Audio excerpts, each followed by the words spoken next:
I'm so thankful to be here tonight and to be able to talk to y'all about some of the things that we are doing in District 2.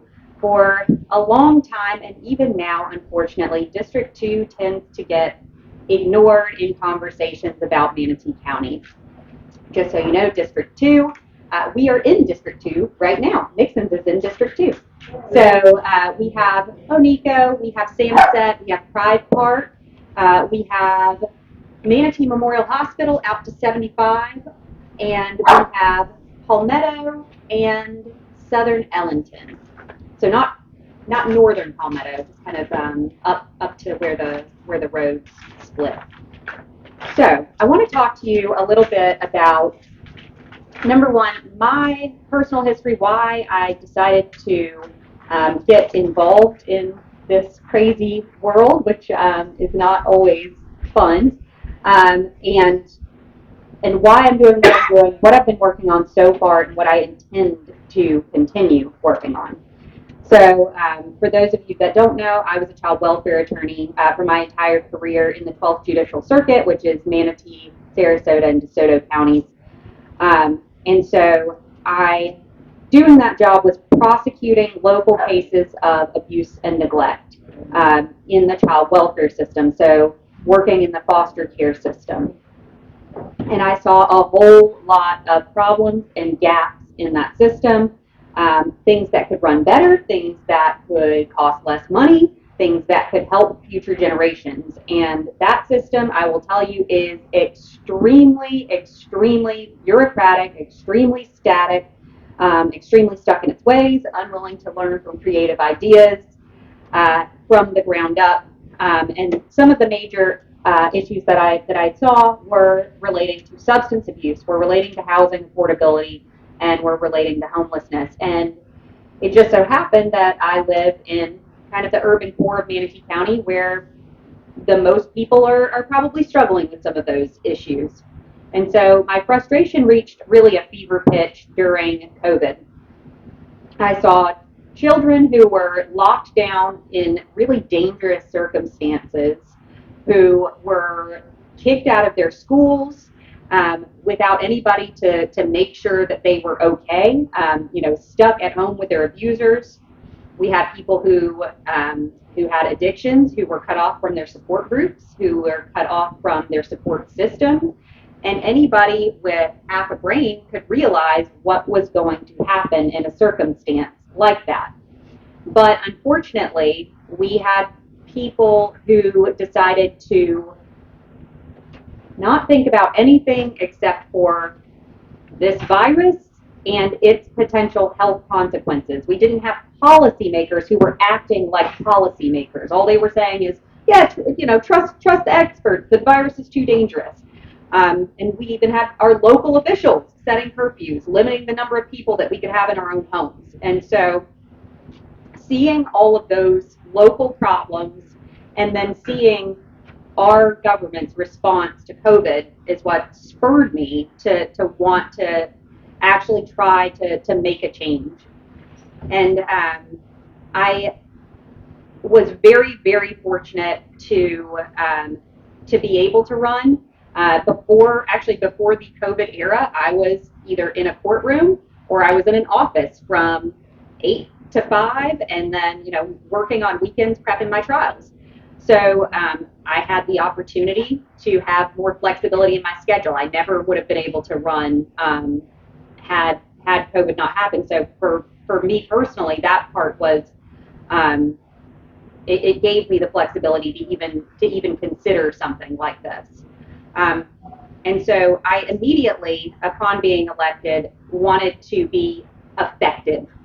So we haven't typically had a lot of effective politicians on our county commission from District 2. And that's what I was really determined to do, not to be loud, not to grandstand, to do the work and to get things done for my constituents. I don't pick fights. I don't do things just to make a point. I try to maintain good relationships with my fellow board members, no matter who they are, old board members or new board members. I'm going to maintain great relationships with them and I'm going to get things done. And I want to treat my fellow board members, and I want to treat the public in the way that I want to be treated. And I really try hard to do that. And if anybody sees a time where they don't think that I'm doing that, I say call me out, because I do really try to treat others in the way I'd like to be treated. I try to get to know my fellow board members, know what makes them tick, and to pick my battles for the things that matter to the people in my district. So that being said, I, over the past 2.5 years, have been able to do some pretty cool things. I have some other things in the works that I think are even more exciting. So one of the first things that I was able to do was to start the Elwood Park Community Garden. That cost $150,000 total. So a park in Manatee County can cost tens of millions of dollars, which is kind of crazy. But I noticed that we had some parcels that were kind of oddly sized, county owned, and the idea is, what can you do with a piece of we've got an Amber Alert or something. You know what? I'm not going to blame y'all for that. That is not y'all's fault. That rings no matter what, and I know it. And also, I'm coming out with the y'all. I grew up in South Carolina, so I can I don't have the strong accent. I actually ridded myself of it when I was about 9 years old. We got a video, but so anyway, so I saw that. Now I've got the Amber Alert. Okay, so I saw that we had this parcel of land in Elwood Park, and actually a constituent brought it to me and said, "Hey, I own a nursery. Could I put some stuff on this land?" And I said, "Well, maybe." And so then we talked a little bit more, and we said, "Well, what about a community garden?" And so he said, "Well, we could do a community garden really cheaply compared to how much it would cost to do something like a park. And this is a piece of land that is just not going to be used." And so we were able to get so much excitement and community buy-in for that project, and we were able to get it done within less than a year. And I will tell you, that garden is completely full. People rent it out. They rent out plots for $25 for a season, and they actually we have a guy who is a community gardens coordinator. IFAS through Florida State pays most of his salary, but he actually goes out and assists people in learning what to plant, when to plant, how to take care of the garden. And the community, yeah, we've actually got somebody holding up something that is being grown in the community garden right now.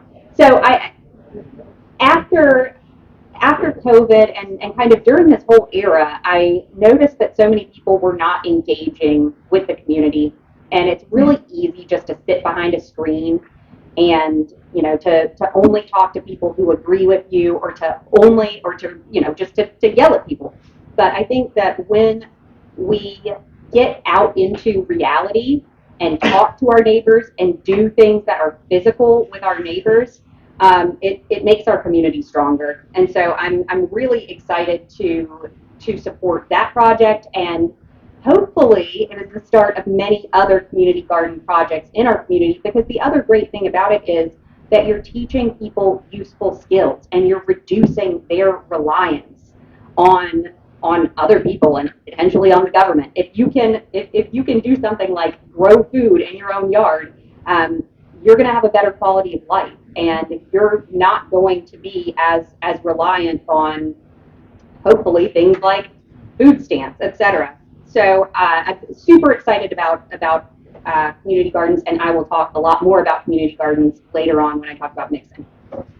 Another thing that I'm very proud of is our Manatee County Drug Court. So Manatee County Drug Court has been around for about 30 years. They have helped thousands of people get sober and become successful members of our community. And they have done that on a really shoestring budget.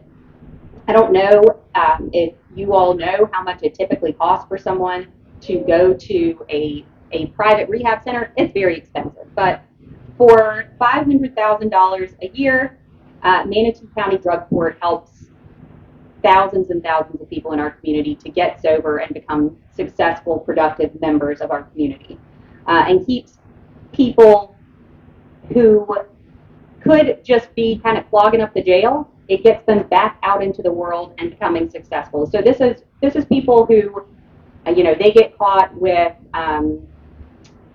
like a small amount of drugs. They're users, they're not sellers. So for 30 years they've been doing this, and for 30 years we've been using a state grant to fund that program. And this is a proven program. This is a good program. And so we've been eating up these grant dollars that could and should be used for things that are innovative or could support law enforcement in new and creative ways. And so for the first time, we actually rolled drug court into our normal budget, which was the right thing to do because it's a small amount of money and it is a huge return on investment. So what we were able to fund this year is instead a teen behavioral health care court. So in our child welfare system, we have a whole lot of teens with major behavioral issues and mental health problems. They're getting locked out of their homes.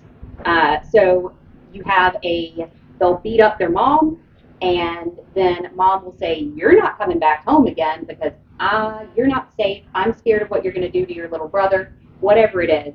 And these kids end up in the foster care system, and they're not ending up in normal foster care homes because normal, regular families don't want to take in these teens who have these major behavioral issues. So these kids are ending up in very intense lockdown placements that cost up to $14,000 a day. Literally $14,000 a day. We are spending millions on one person. Yes. People are idiots. So the state of Florida. Why don't you save the money? 2 days, give the kid 28 grand. See ya. So the state of, again, what I'm telling you is that the state of Florida is doing that.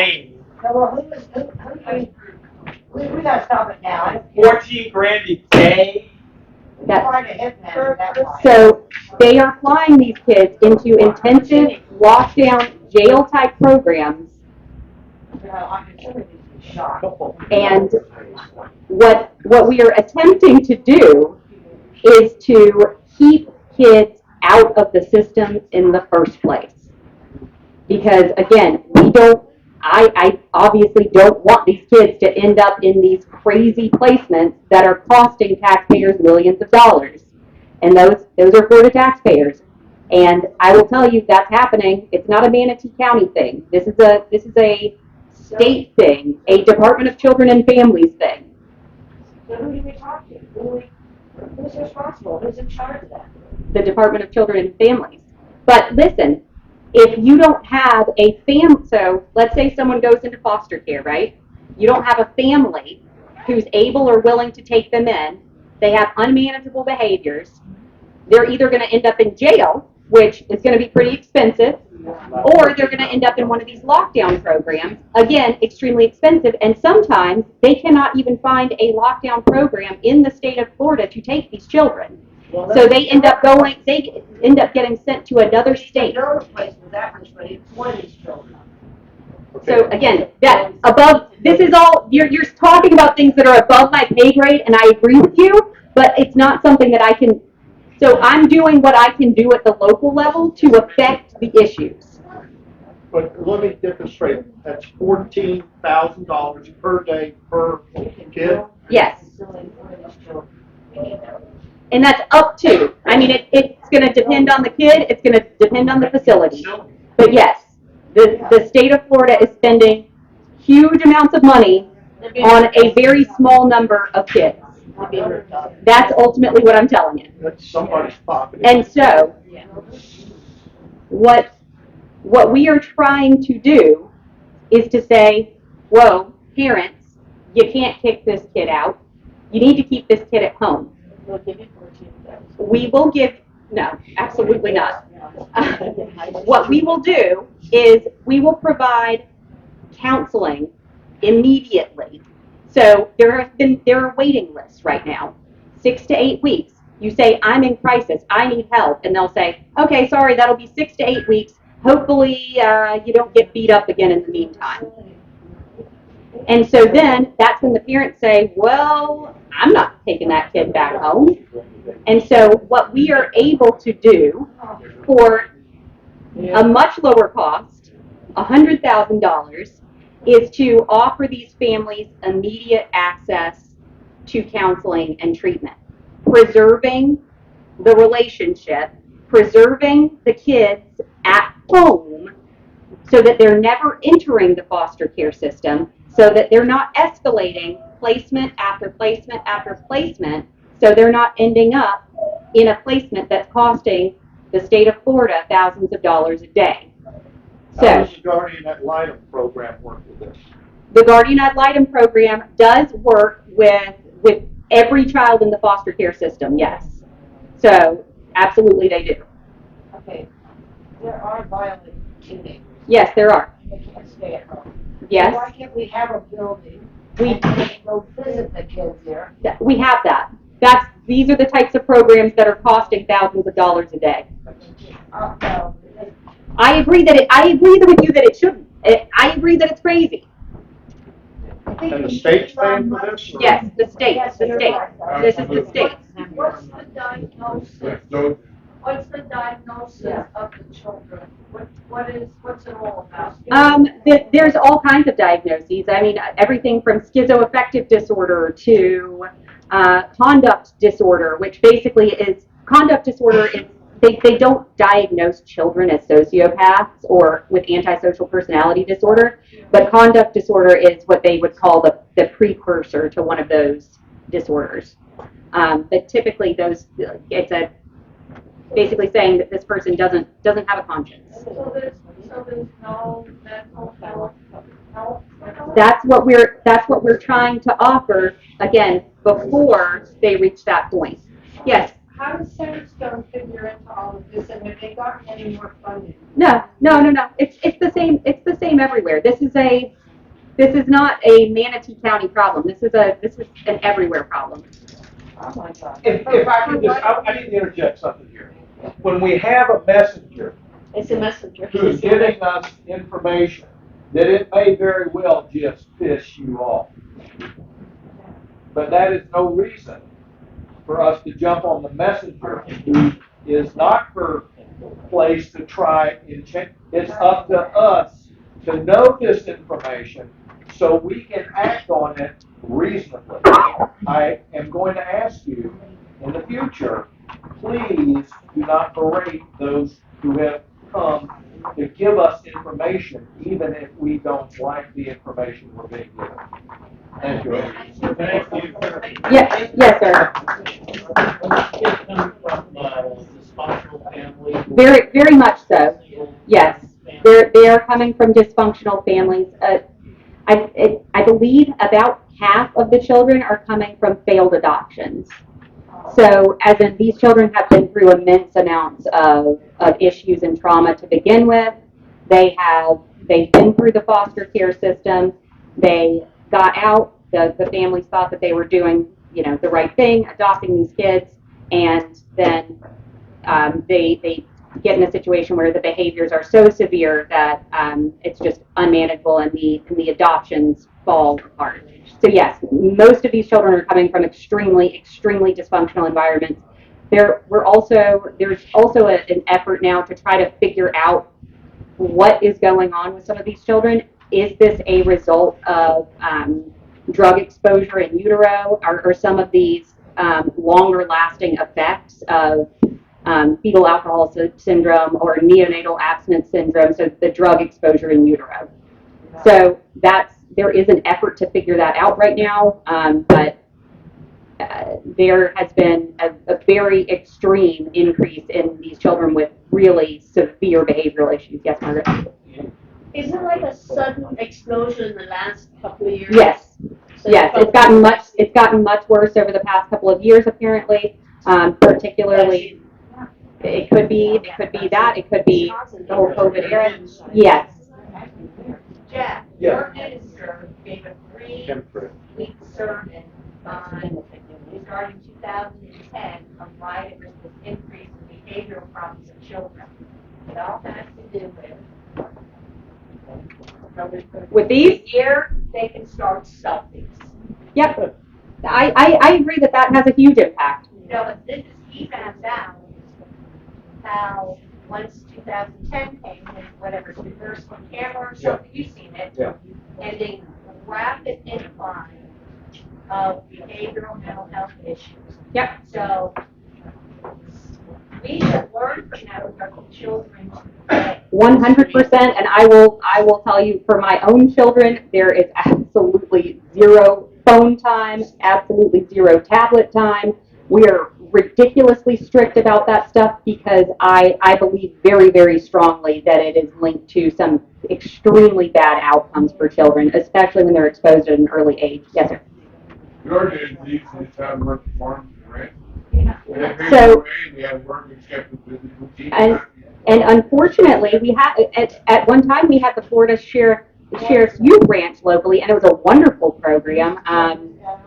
Unfortunately, that program shut down just a few years ago. I was very, very sad to see that happen because that was a wonderful program for a lot of teens. Also, there has been regulation at the federal level, actually, that has made it a whole lot harder for good group care to actually run. So the idea was to keep kids out of group care and in more family settings. But what the effect was that you could only get reimbursement for 14 days of group care. And so all of the group care, things like Florida Sheriff's Youth Ranch, ended up shutting down. So now all you have are basically traditional foster homes and then these very intensive group care placements. So federal regulation basically killed what was the middle ground for kids like this. So I think that that's a big part of the problem as well. But I will tell you, not the big focus of my discussion today. I could talk to you about this stuff for hours, but we do have a lot more topics to get to. Yes. Are you sure the ranch closed down? Because I'm still giving money to people right The now. one here shut down. The one in Manatee County. It's gone. Because you told me that because I keep getting. So yeah, there are still Florida Sheriff's Youth Ranches in other parts of the state, I believe. And I believe, yeah, but there is no Manatee County Florida Sheriff's Youth Ranch anymore, unfortunately. It was a wonderful program, and it helped a lot of kids who otherwise would have ended up in those crazy expensive placements. Yes. So why did it shut down? Federal regulation. What happened there in other parts of the state? So that I cannot tell you. I'm not sure exactly what they're doing differently to skirt that regulation. I don't know exactly how they're running it versus how ours were running it, but maybe something to look into. Figure that out. They have funded money. The money that was this on a scale. This was one of the smallest youth ranches that the sheriff's association runs. In the Panhandle, there are two that are much larger. From what I understand, the smaller ranches have the monies that were running those are now being funneled to the larger ones, and hopefully, again, not causing them to have to shut down. And so, I'm not with the sheriff's association, so I don't know.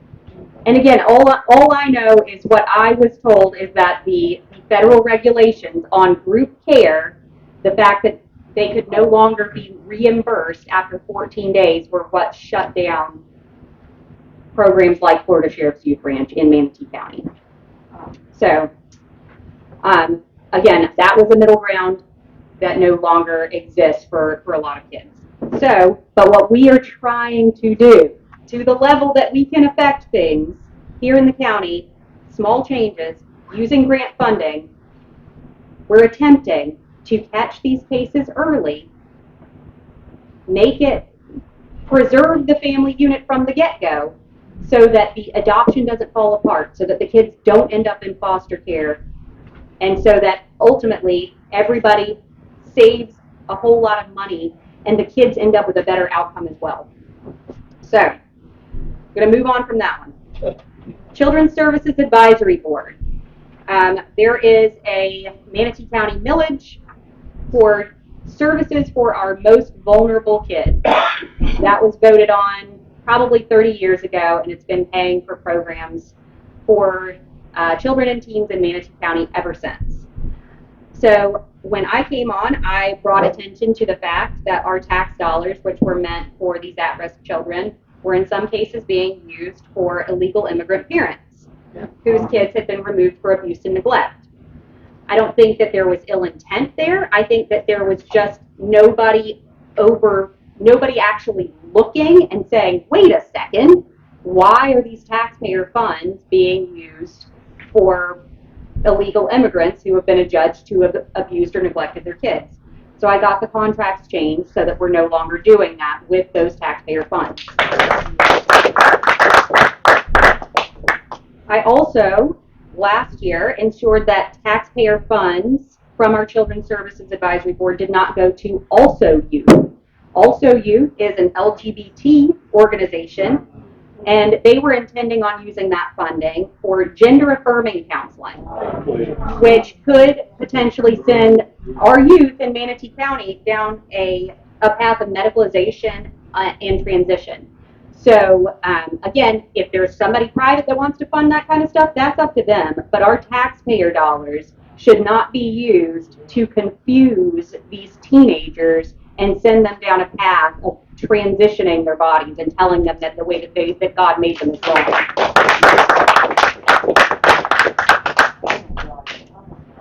And so I will continue, hopefully, to be the liaison for the Children's Services Advisory Board and be the watchdog and look at all of these programs, see what it is that they're doing, because the advisory board, their job is to make sure that these people can meet the grant requirements.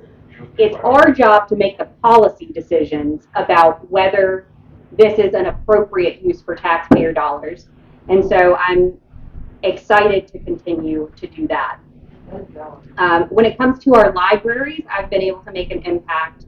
I have been asking and asking for more input from our community on collection development. So that means, what are the books that we choose for our libraries to begin with? We can't have every book in our library. So the books that we have in the library should fit the community. And so over time, I noticed that there were a lot of books that were encouraging LGBT lifestyles, that were encouraging transition, that kind of thing. And so I've been working to try to remake our library advisory board.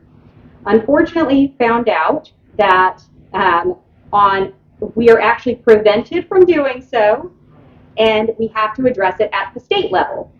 So it is actually, our library advisory board, for some reason, is in state statute, and so we will have to go to the state with a local bill in order to change the makeup of our library advisory board. So what I'd like to do is make our library advisory board a little bit larger to give them collection development responsibility and to shift the focus a little bit, because right now, when our library advisory board was created, our county, geographically, it was shifted way further to the west. And so there's no representation for people in the eastern and northern parts of the county.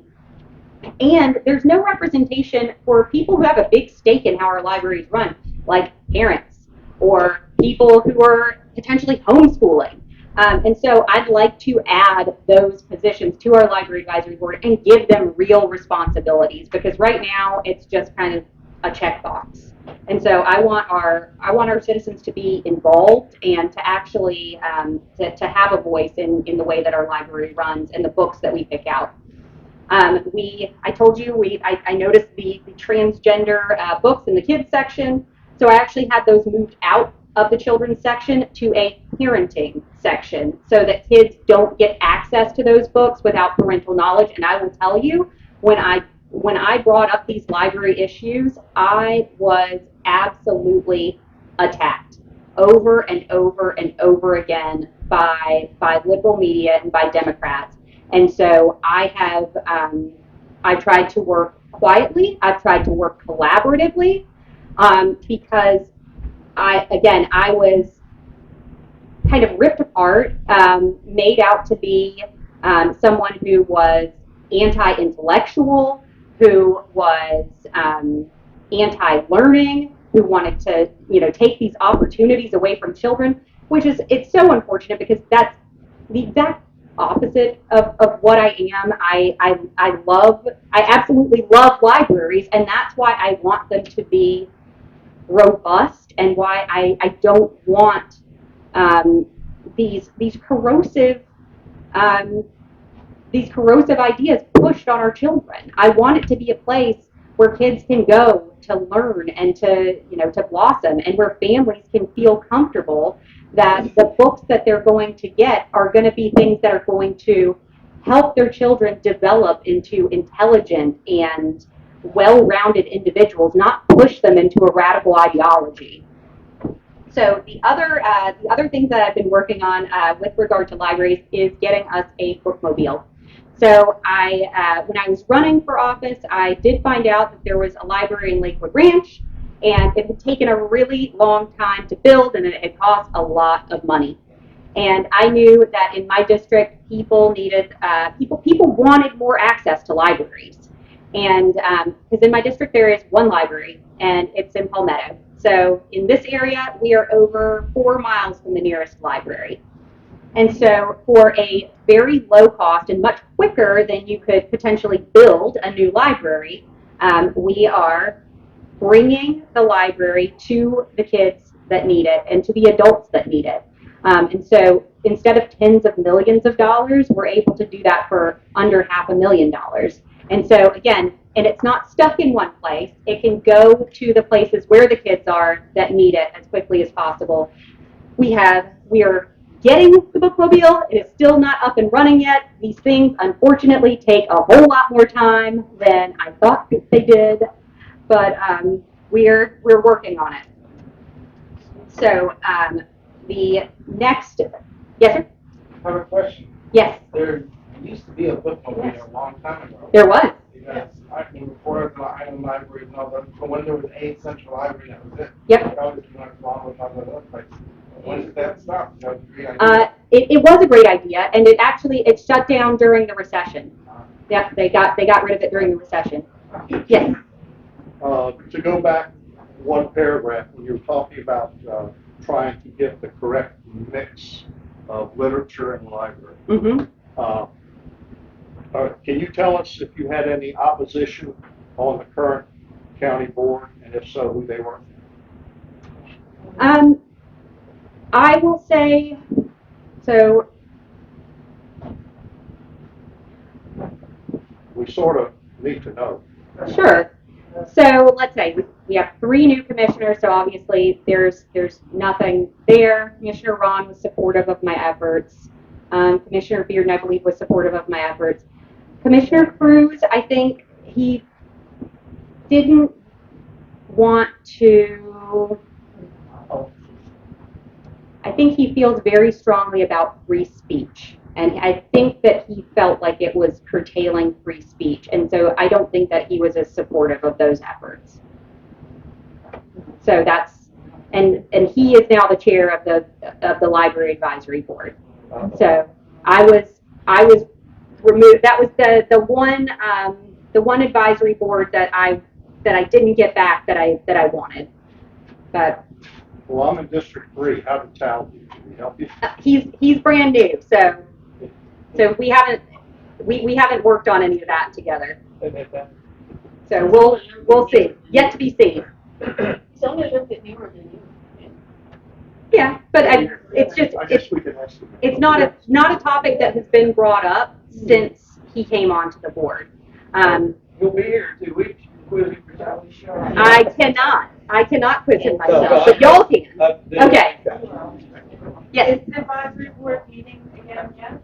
I don't believe that they are meeting again yet. Do they select the members? I believe that they are, no, I don't think so. But So we're it's been close. over a year, almost a year and a half since any meetings have been placed. Correct, because we were trying to remake the advisory board, then found out that we were not able to per state statute. Now it's being reinstituted in its old form until we are able to get it up to the state to remake it if I have support from the rest of the board to get it done. So it will be reconstituted in its old form for the time being. And if I can get the support to take it back to Tallahassee to have it reformed, I will do that. And you said that there were issues with the representation. Are you going to deal with that as you're bringing it back in? No, we can't. You can't change We cannot change anything about the makeup of the board per state statute. So it has to go back exactly the way it was until we can get it before the state legislature. Yes. If George is he like for the LGBTQ? No, I don't know that that's the issue. I think that he just feels like it's a curtailing of free speech, maybe. And I don't want to speak negatively about George. I respect George greatly. Yes. Are the book reveals hooked up to that same Polaris system that the libraries are, so you can go online and reserve a book and then they bring it to you? That will be the intention, that you can reserve a book and have it brought to. I don't know that we'll have it actually brought to your home. We do have a program though where people who are shut in or can't get to the library, where they will literally bring a book to like an elderly person's home. Do we own the library at State College of Florida? I don't believe so. Yeah. That's a great question. I think George said that we did, and I was just kind of curious. That would. I go to the South Manatee, which is probably the worst library I've seen in my life. Yeah. So I don't know that. I had heard something like that at one time, but I don't know. I don't know if that's true. We certainly have no day-to-day control over it. Well, we're funding it, we should. Yeah. So I'm curious. I don't know that we have. I believe that falls under like a reciprocity type agreement, if I'm not mistaken. You scratch my back, I'll scratch yours. That would make sense. Okay, now I'm going to talk about everybody's favorite topic, not homelessness. Homelessness, mental illness, and substance abuse, and the intersection of those three things. So again, with the work that I've done in the past, that topic is very, very interesting to me. In the past, in pretty much throughout the nation, municipalities' hands were tied when it came to addressing homelessness. And that was due to some cases at the federal level, which basically said that it was cruel and unusual punishment to take people to jail if you didn't have adequate shelter beds available. Now, we have a new case that came to the Supreme Court. That case was called Grants Pass. And so that gave us the right at the local level to make our own decisions about what was appropriate for dealing with homelessness. Then, at the state level, we had HB 1365, which is now Florida Statute 125.0231, which gave us the responsibility to deal with getting homeless people off of our streets, which I think is actually ultimately a really good thing. So currently in Manatee County, we have a Salvation Army. That Salvation Army is very overloaded, and they serve mostly men, a couple women, and a couple families. And so we have mostly women that are on the street at night. So what we are working on now is a program called Fresh Start Manatee. You may have heard of it. It was originally conceived under a different under a different board and in a different way. I have since taken the lead on the project and have kind of transformed what it will do. It will be basically a really enhanced community care court along with an overnight shelter. The sheriff's department will be running that program, which I am immensely excited about because we know that it will be a well-run program. We know that it will be orderly. We know that people will be getting the help that they need, and we know that the residents surrounding can feel comfortable, confident, and safe. So I am just overjoyed that the sheriff's office has agreed to be part of that. So what we're able to do in that situation is if you have people who are getting arrested for low-level offenses related to homelessness, like trespass, or if they have a drug offense, rather than clogging up the jail, we will say, you know what, you have 3 choices here in Manatee County. If you are on the street and you are trespassing, you can get out, you can go to jail, or you can participate in Fresh Start Manatee, which will give you the opportunity to turn your life around. So we'll have on site, we will have we'll have mental health, we'll have substance abuse counseling, we'll have job training. So again, if somebody wants to do better, they will have the opportunity to do better. Otherwise, they are going to be off the street, whether that is in jail or whether that is out of Manatee County. So we are very excited about that. But that program's not going to be absolutely right for everyone. And so we will have another program that's called Under One Roof, and that's just for women. And that is, you have some women who have been trafficked. You have some women who don't have any involvement with the justice system. Maybe they're not comfortable around men. Maybe they have a domestic violence history. We'll have basically all of those wraparound services, again, on one campus. So if you have a woman who's trying to turn her life around, even an elderly woman who maybe just has fallen behind on rent for a couple months and she's trying to put things back together, this gives her a place to be, to rebuild. And we're really excited about that one. And the most exciting thing about all of this is that clears out and opens up Salvation Army. Salvation Army has agreed to shift their entire operation to serving families. So when you have families that are kind of on the edge of having their children removed, there are concerns, but if they have a safe and stable place to manage the problems, those kids don't have to go into foster care. So Salvation Army will have room for 26 families that they can serve there. The city is going to be assisting with the rehab of the Salvation Army. They're very excited about this because that allows them to clear out that corridor, really beautify it, really make the entrance into downtown what it could and should be. You're not going to have all of these homeless people walking across 14th Street to go in between turning points into Salvation Army. That's going to be over. Salvation Army is going to be clean, it's going to be appropriate for families, and it's going to be a completely different feeling when you go into downtown Bradenton. Yeah. And so again, we have the responsibility to address this issue according to the state, or else business owners can start suing us. So we can and we will address it. Now, the question, of course, is a lot of people don't like spending a whole bunch of taxpayer money on this kind of thing. And luckily, we have hit this at exactly the right time, which is we have now begun to receive opioid settlement funds in Manatee County. These funds came from the drug manufacturers who created OxyContin, who created all those drugs that they told us were not addictive and that people then promptly got very addicted to.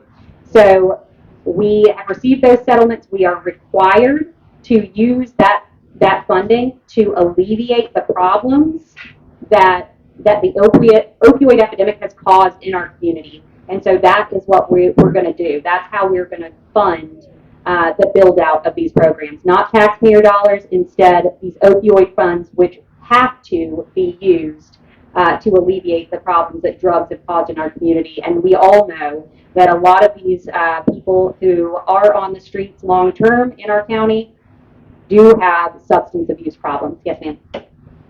Did you have a question? I did have a question. We were talking about building this place.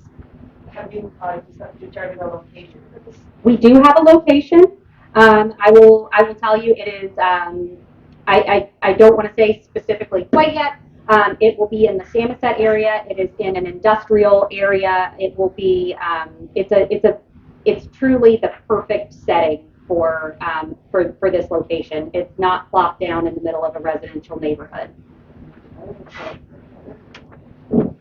What happened in the Spark program for abuse women?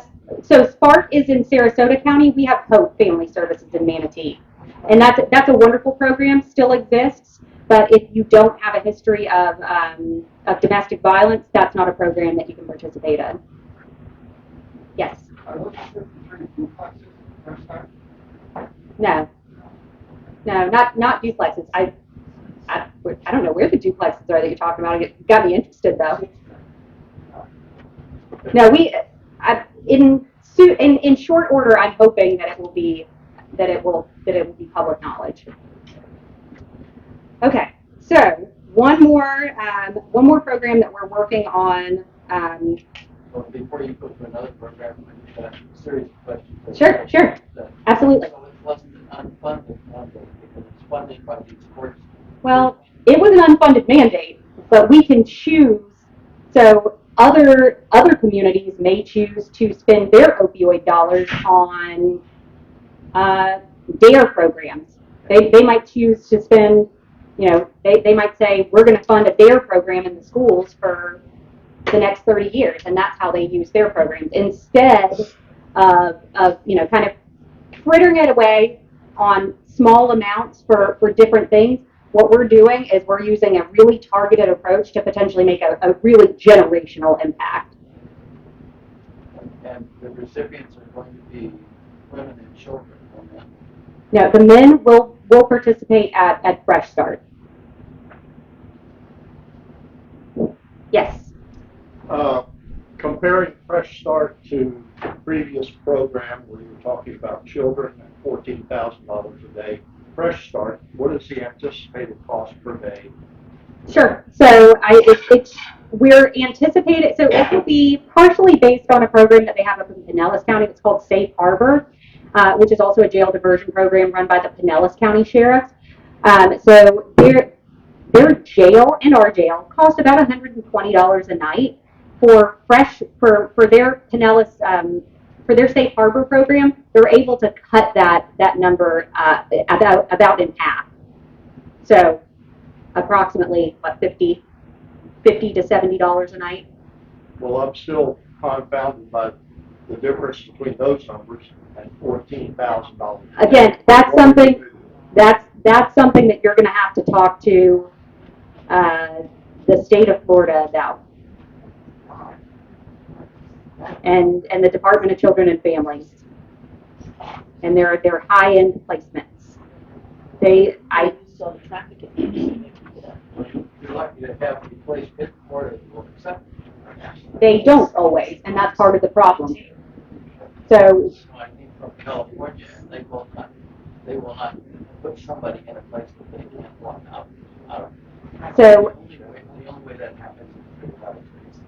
So we have had situations in Florida where they shop these kids around to every program there is in Florida. Nobody will accept them, and then they end up going out of state. So it's very, very unfortunate. And then Florida has to pay for the out-of-state placement. Yep.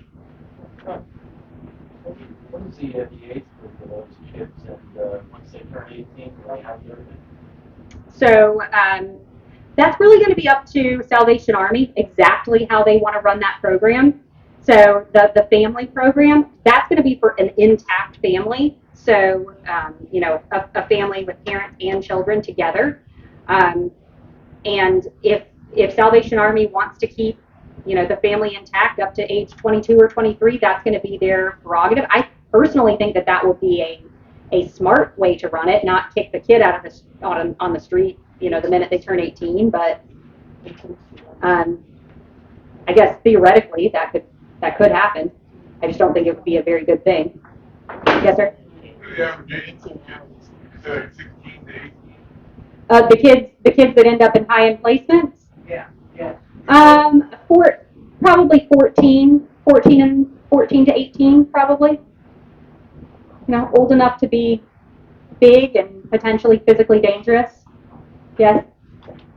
How does the legal immigration work with conflict there?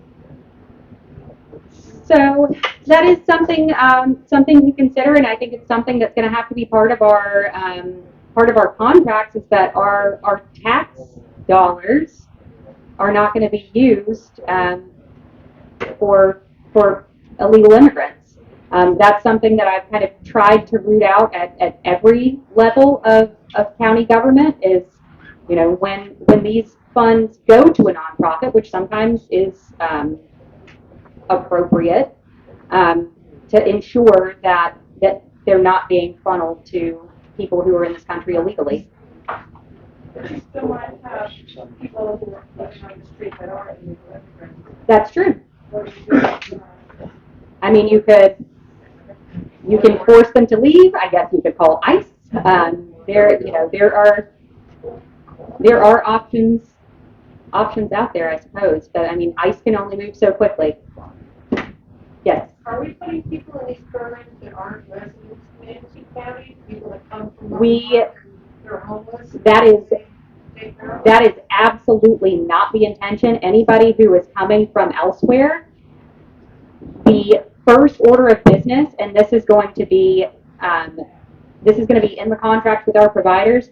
If they are from somewhere else and they haven't been here for a significant period of time and they don't have connections here, we need to be trying to reunite them with their people in their place, because that's going to be where they have their best chance of success, because it's not here. And I will tell you that there is some concern about people from Sarasota trying to just bus over the line and say, well, Manatee County is great now. We're not going to accept that either.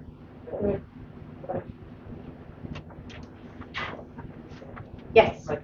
It does seem, I didn't realize this was going on, but it sounds like since January 2025, you can't really live on the street anymore, because if there's not enough room for Salvation Army, you're literally going to get a trespassing violation and have to go to jail, because otherwise some business owners are going to sue the city.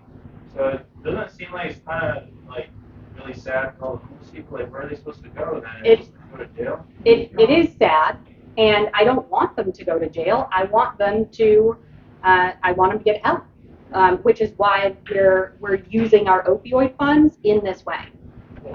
That's why we're not just saying, okay, we'll create a DARE program for the next 30 years, because I do think this is a very important issue that needs to be addressed, and I don't just want these people to go to jail. I want them to get help. But of the three options, though, like that one you mentioned that's going to be run by the police force, is that technically like because you got arrested, or is that just like they see them before they arrest them and they take them back? So they will have an overnight shelter there.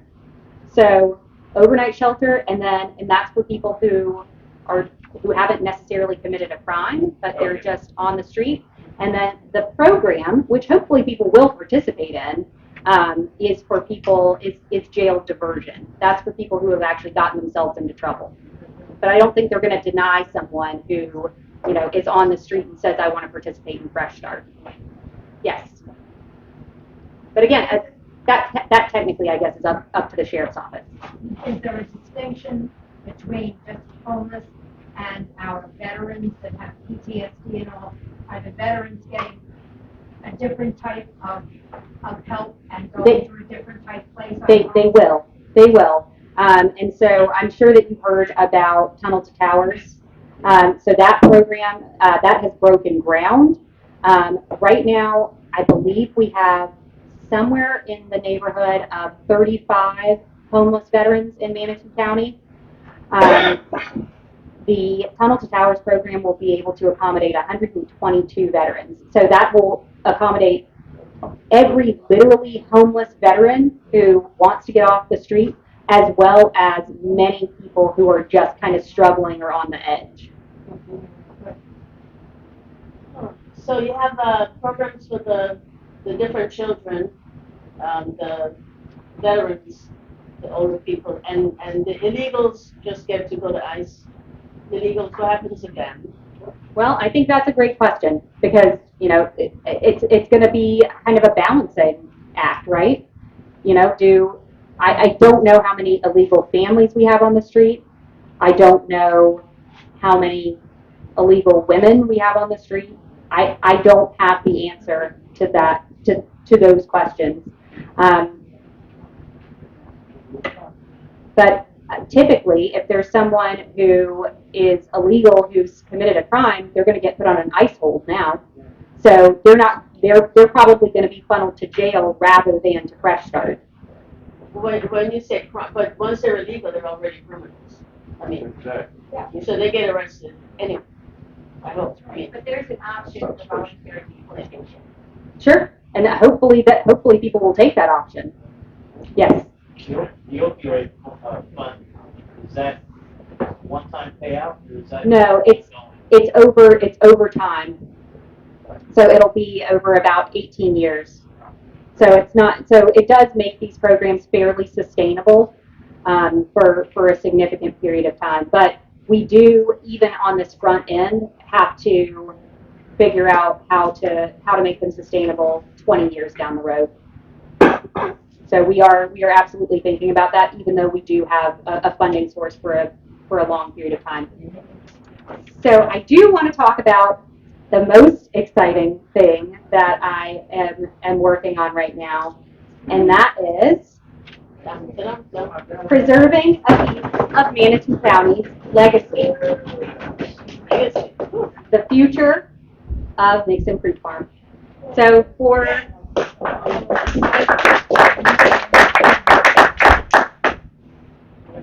for about 84 years, right? Mixon was a cherished landmark in Manatee County, vibrant hub of citrus growing, a destination for locals and for visitors. Generations of people, including myself, have so many fond memories of Mixon. Gifting a fresh citrus basket at the holidays, having the iconic orange swirl ice cream cone, attending our community events, attending our Manatee Patriots meetings, and celebrating big events like Mother's Day with a brunch or a wedding. So right now we have an absolutely once-in-a-generation opportunity to preserve 40 acres of old Florida right in our urban core. Awesome. And the proposal is simple, but I think it's really cool. It pays homage to our agricultural roots and lays the foundation for a new era of farming, sustainability, and community engagement. And I mean sustainability as in giving people the ability to live and have their own little piece of Florida. So some of these communities that people live in these days, they don't have room for their own little farm, but we can achieve that. So the idea is that the county purchases the Mixon property and can serve multiple community-focused purposes. So we would keep the event venue, keep that intact, keep that running. That is a potential revenue generator, and we absolutely love it.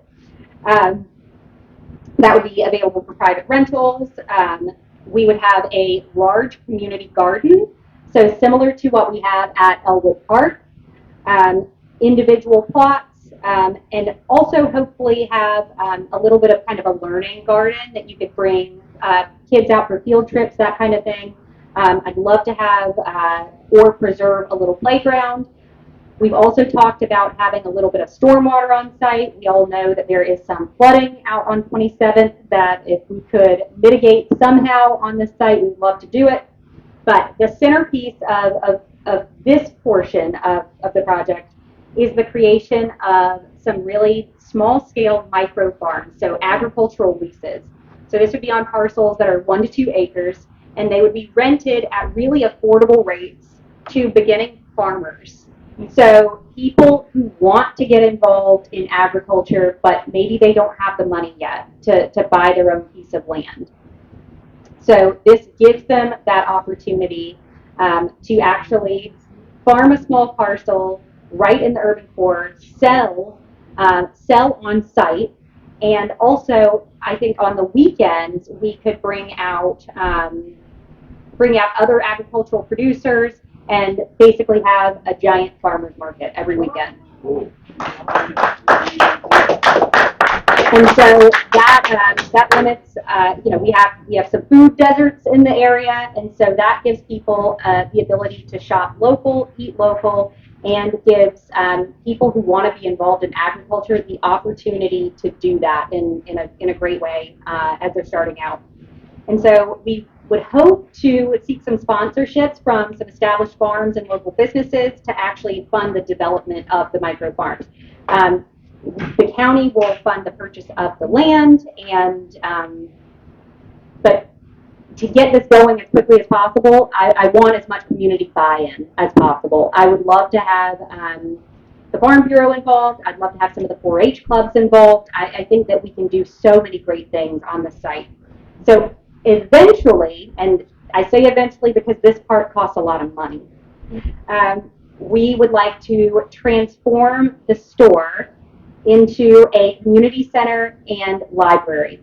Yeah. So, as I said, the nearest library is over 4 miles away in this area. And, we're right in the center of everything here. It's kind of a shame that the nearest library is that far.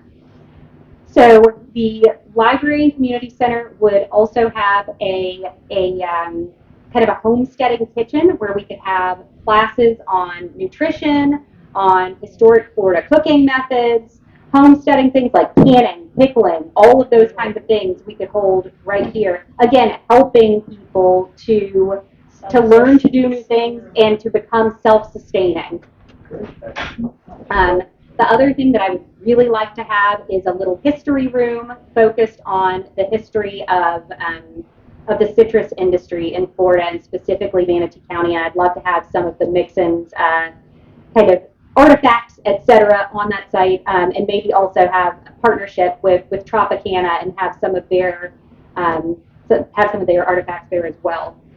So it's a real commitment to this area of the county. You don't have a whole lot of opportunities to preserve this much land that is so important to so many people, especially in this area of the county. I'm extremely passionate about it. We are trying really hard to get it over the finish line. I am intending that this will come before the board before our recess in the summer.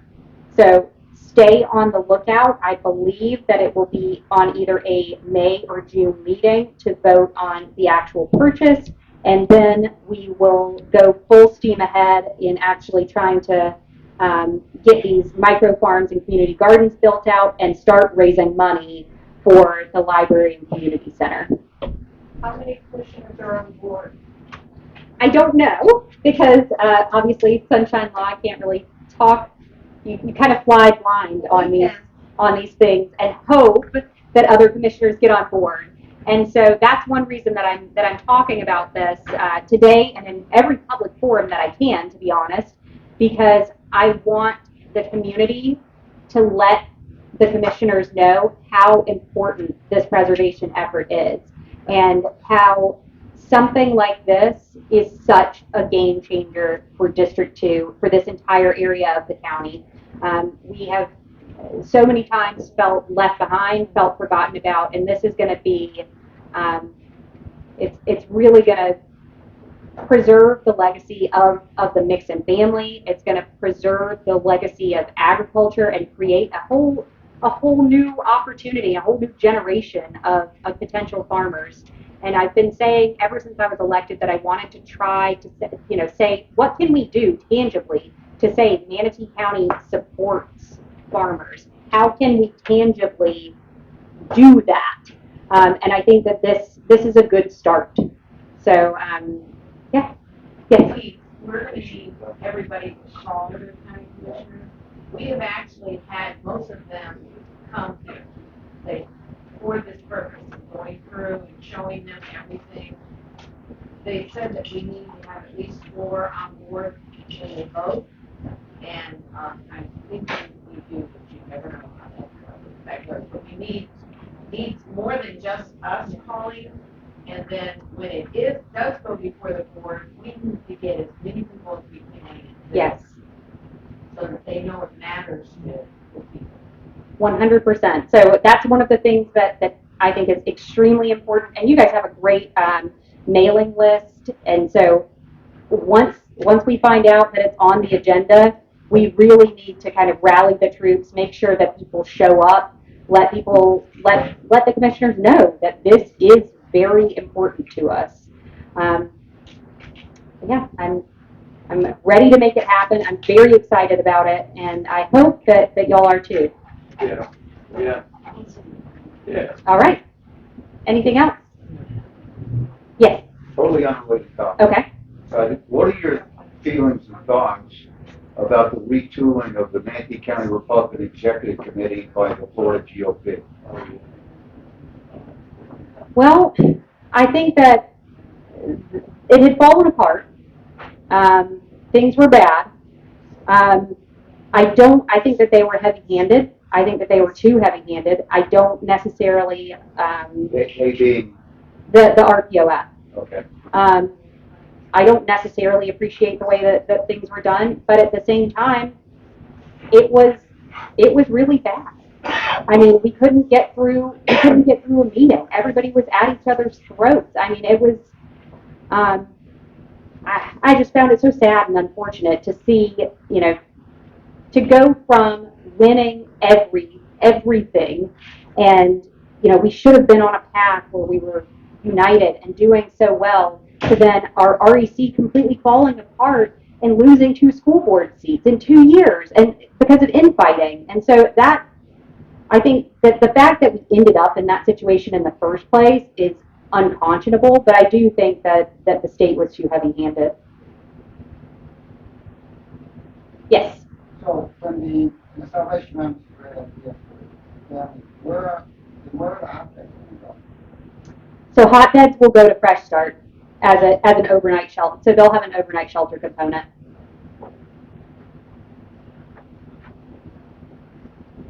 Yes. For those that's not involved in the work with the hotbed. So it is not. It is not. You do not want to be in a hotbed. So hotbeds are beds that are reserved by the sheriff's department and the Bradenton PD for homeless people that they find on the street.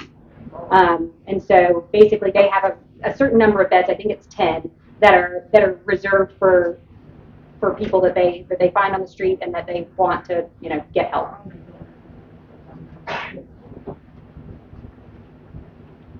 Yes. So what should we do about the REC then? I don't know. I've kind of been debating back and forth myself about whether, I'll be part of it. Which again, it's unfortunate. We need some kind of organization to be able to come together, to support candidates, to fight for our issues, and to win. I was really advocating hard on the No on 4 issue this past season, and it was really difficult to find and organize with people because we didn't have a party structure. So we need something, but I don't know if I want to be part of the negativity if it's going to be the way that it was. People voted for candidates, and I mean, it was like our vote didn't even count. I mean, there was no follow-up meeting for all the members to have discussion, and there wasn't infighting. Once we got the board settled in, things calmed down, and everybody was, cooperating and working together. We worked together to get candidates nominated for the board and stuff. So, I think that that they just ignored us, and no matter what we did, we were not going to be accepted. So I'm never going back to that situation ever again. Yeah, and I mean it's a very sad thing because ultimately it weakens us. It weakens the infight. Hold on, the infighting weakens our ability to campaign for our candidates and to campaign for the issues that we care about the most. So it's a really kind of awful situation. Yeah. People are using RPO rules. You get people who trust them. And they took one of the candidates and pretty much the RPO and said, this is the way they were running. It's our way to hide it. Yeah. They changed their own rules. And then just throughout people get voted in. Close the office down here. So to me, that's shit. I don't know about anybody else. I think everybody worked great. We were out there with our own money, with our own things, what we were doing. Yeah, and I mean, I think. We did great, but we did okay. Yeah, and I mean, we did it on our own. I think that's the way it's probably going to end up. It's splintered in that way going forward. It helps splinter it. That's what I'm trying to say. Yeah. If they're trying to say it's thoughtful, I don't find that. Yeah. Are you going to run again? I am. So I'm working on so many things that I feel so strongly about, and I'm so excited about, and I really think will be so good for Manatee County and for District 2 specifically. So yeah, I'm absolutely running again, and excited to do it. Excited to do the work. Yes. Are you going to take developer money to run again? I'm not sure about that. Yes. Glenn. So I just want to reach out to our group here. I think it's important to look at the Mixon. It's not too early to start, right? To make an appointment with your local representative. I don't know how many you see a week, but you need to go up to that ninth floor, sit down in their nice office, and ask them straightforward, are you on board or not, right? We can't wait till the last minute. We got to line up our votes. So on a typical work week, could you see like 10 of your constituents for 10 minutes each? I mean, I have no idea how the schedules work. So, I mean, it depends on the week, but yeah, I mean, I could absolutely do that. So I would encourage everyone to go to their district, number one, and number two, go see Cruz and Bearden, who is at large, and ask to see everybody. We need a yes or no answer. Right now. Now. Right? And we need to back Amanda and push this forward. If they say no, then there's going to be consequences for that answer. Are the terms already set? No. For the Mixon purchase? Yes. No, it's in the works. Yes. Can we organize like Kevin maybe could, like we organize lobby days we go to Tallahassee. Mm-hmm. Maybe we can organize a lobby day to go see Bearden and whoever as a group. I think that's an interesting idea. Yeah. We could orchestrate it right here.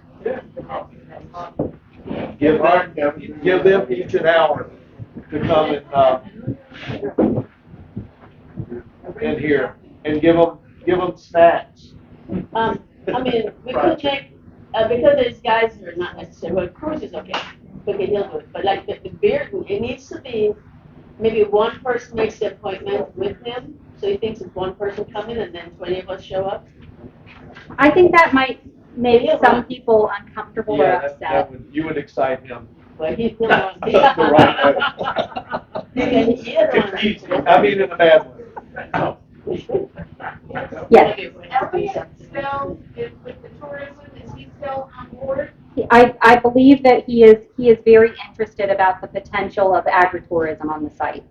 They were talking about doing things like, when the people are down here visiting, they go to the beach, they're sunburned, they need to go someplace, that they would be offering different kinds of tours, like to Hunsader and David Fury. And you would catch the bus here, and you would go out and pick strawberries, and go to the see the count, but then you come back here and then they'll show you how to jar the strawberries.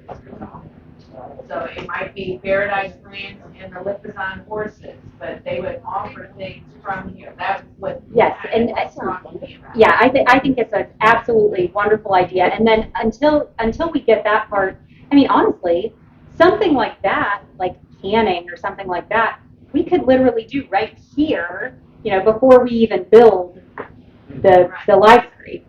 So, I mean, we have that potential almost immediately to have that agritourism aspect.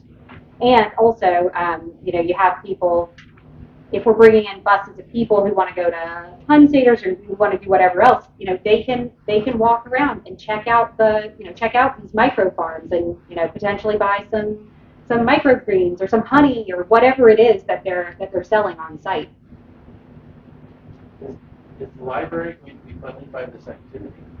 Or No, so I'm hoping that we can preserve the money as it comes in from the events and use that as a portion. Tourist development tax will hopefully fund a portion, and that's why Janet was asking about Elliott. So that could potentially fund some. And then we have a library millage, which could also fund some. So it's going to be cobbled together. And hopefully. About the thing we got entered into and won. Oh yes, yeah. So our library staff is going to a library design conference over. I can't remember where in the state it is. I think it's in Lakeland.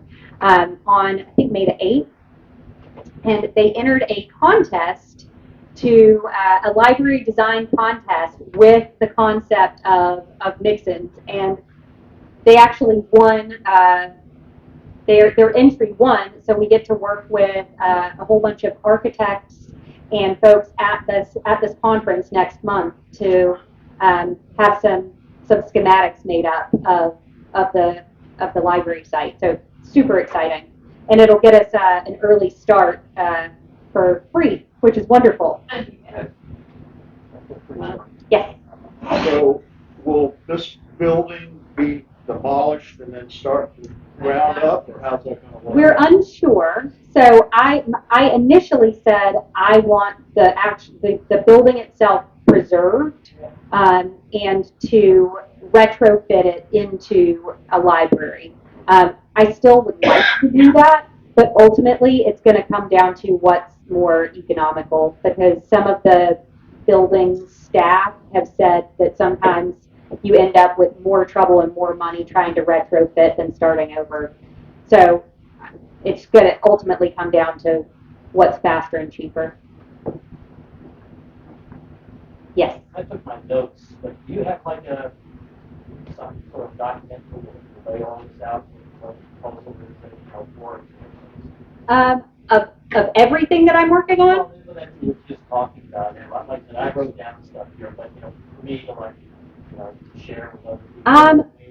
I can get so I can send something to Jack and then he can distribute it. All I have right now is my notes. Well, this postcard is kind of. But yeah, the postcard is snazzy, and I encourage you to share it far and wide. And I have others if you want to take some to hand them out. And also, just for the record, I spent like such a long time drawing this out. I was so excited about it because I was like, you know what? This is kind of a unique idea, and I want it to be memorable. I want it to stick in people's minds. I want them to be invested and to care. And how can I, how can I do that? And we can get this on the website. Yep. Part of our newsletter, opportunities, and all kinds of stuff. Wonderful. Yeah, I'll get you the high quality image. Okay. Okay. I'll get a few more. Yeah. You need to get talking points filmed too, and just write out, if you go talk to your crews or somebody, you need to be able to talk in matters like this is why it makes sense to do, why spend dollars here versus some other opportunity. We can put that together, and we can get those to everyone, so everybody's on the same sheet of acreage. Perfect. Yes, sir? Don't everybody answer at once. I just want to hear what she has to say. I'm a little confused about it. Okay. I've been here for 3 years. You can tell by his accent. When did you pass, is this a constitutional amendment of the Sunshine Law? It's statute. Yeah, it's It's statutory. Yeah, and it doesn't apply to state officials, but it does apply to local officials. Oh, okay, I was wondering how your legislature could be. Okay. Yeah. It's ridiculous. It is. It's very frustrating. It's very difficult because you kind of work in the dark, hoping that people will support the things that that you are putting time and effort and blood and sweat and tears into, and you really don't know until you discuss it in public at a scheduled meeting. So you got 7 people on your board. Yep, And 2 of you can't talk to each other? that's correct. It's the same way for me. Community development. That's called the district sunshine law? Yeah. Government in the sunshine. We can't go. There's a lawyer that runs around the city called Barfield. I call him Barfield. Yep, and actually, he's disbarred, actually. Oh, yeah, he was disbarred long before he started suing. He's Yeah. running around. Yeah, I got in trouble with him for making a joke at the end of a meeting, but he started bullying me, and I bullied him back, and he dropped it. That's the way it goes sometimes. Yeah. But yeah, it makes things very, very difficult. It's supposed to prevent backroom deals. Yes, the state guys can talk to each other all they want. And they do. And they do. Yeah. Yep, they make the law for us, and they can talk as much as they want. That has been one of the items on our legislative want list, wish list for how long, Kevin? A long time, but until the people that are impacted by it, the county commissioners, the school board members, until you make it a legislative priority, it will never get fixed. That's a good point. I've been harping about this every year for years now. That's I've brought it to you, I've provided writing. We've got some in the state legislature that are clueless. They didn't even know this. Well, I will Senator tell Boyd you. had no idea 2 years ago that the rules that apply to him were different than apply to you. But you guys got to do that. You know, technically, when you went up to, you did your lobbying up there at the state legislature, you were in violation of the sunshine laws. Clearly, it's very clear out there, but nobody cares. You get away with it, that you don't fix it, and it's dysfunction. It can't be enforced. I go on about it. I'm not going to go on ahead about it. But I hear people talk about it, but nobody's really serious about doing it. I agree with you. It's a big mess, and you're right. We absolutely should include it in our legislative priorities. We absolutely 100% should. You're right. And I will tell you, Tommy Gregory, when he was in office, that was something that he brought up many times and said, "I want to get rid of it." And guess what? Nobody cared to have it go anywhere. It never became a bill. It never became legislation. I talked to Tommy on and on about it. It never got there because it takes courage to say, hey, I want to fight the sunshine. But you can do it. A smart person can do it. And you got to get other smart people together. But until that happens, hey, 10, 15 years from now, I'm still going to be saying, hey, the sunshine laws need to be reformed because they're making our local government dysfunctional. Yeah. You're dysfunctional. Yeah, I mean, it absolutely does not. It does not help us to. It makes the staff job harder. It makes your job harder. Yes. It's ridiculous that we're talking about this thing and you're guessing at what other people say. It absolutely Some is. of us out here know more about what some of your peers think than you do. That's 100% true, and I will tell you, crazy. and our staff sometimes has to go and they have to try to make 7 identical presentations to each commissioner to make sure that each person has the same information and is working off the same information. Do you know what a time suck that is for our staff when they could be doing better, more important work? It's horrible. Yeah. Yes. Now that you've had all the hard questions, first I want to thank you for coming. But I'm just curious more about like your family life. I mean, you've had your baby. Unfortunately, your husband lost his job and he's had 2 DUIs. How's your family life taking up that process? So family life is really good, actually. Yeah, family life is really good. So my oldest daughter is 7 now, Thanks. She's finishing up second grade. My middle daughter is finishing up VPK. She's starting to read. And the baby had his first birthday last month. He's walking and, saying all kinds of little words, very, very sweet. And and David is about to start a new job, so an attorney practice job, which is great. So using that law degree, which is a good thing. So life is good for the Ballards. Great. Yep. All righty then. All right.